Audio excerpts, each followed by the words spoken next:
сен өзің барғанда чисто сенің жеке ойың ұлтшылдықпен жолықтың ба украин халқын? Жоқ,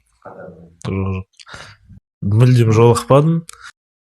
Былай енді оған дейін де естідім, украиндықтар мен поляктар бұлар өте ұлтшыл деп. Негізі бұл стереотип, бірақ олай емес екен. Ол жақта онсыз да адамдар өздері орысша сөйлей береді.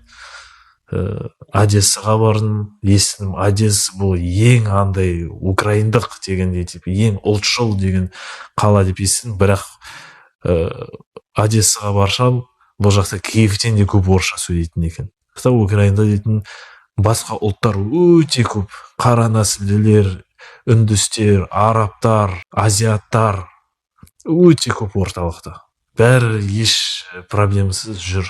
Мен де еш қиыншылықсыз, еш проблемасыз жүрдім. Ондайды байқамадым ұлтшылдық.